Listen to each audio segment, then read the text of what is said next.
Nanguna naman ang Pilipinas sa listahan ng mga bansang pinakamagandang mag-invest. Good news! Base sa survey ng US News and World Report, hindi naging hadlang ang malaking populasyon ng bansa sa mabilis na pagtaas ng Gross Domestic Product, GDP.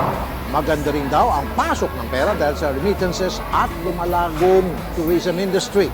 Pangalawa naman ang Indonesia sa listahan na sinundan ng Holland. Kasama rin ang Malaysia, Singapore at Australia sa mga bansang pinakamagandang mag-invest. Naging masaya naman ang survey ang entrepreneurship, economic stability, favorable tax environment, innovation, skilled labor, technological expertise, dynamism at corruption.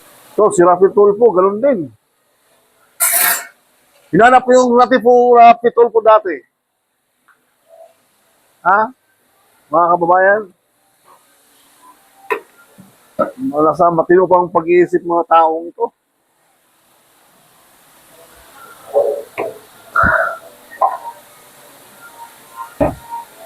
Nabigyan na ng malita, wala na. Nag-iba na yung ihip ng hangin. Kumampi na sa masamang gawain. Hindi na para sa taong bayan, para sa pansarili ng interest. Mga tulpo, pang barangay lang kayo. Para lang kayo sa mga away pamilya. Hindi kayo pang senador.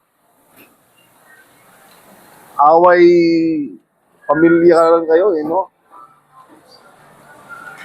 Away ng mga chismoso, chismosa. Diyan kayo magaling eh. Diyan kayo magaling, no? Rafi Tulfo. Umorder ka pa ng kapatid mo, si Erwin. Nag-order pa ng babae. Viva Max pa. Lupit niyo, magkapatid. Ha? Dati si Digong pa yung presidente, grabe kayo. Grabe kayo puri kay Tatay Digong. Ngayon, anong nangyari? Mga balimbing kayong tao. Wala kayong delikadisa.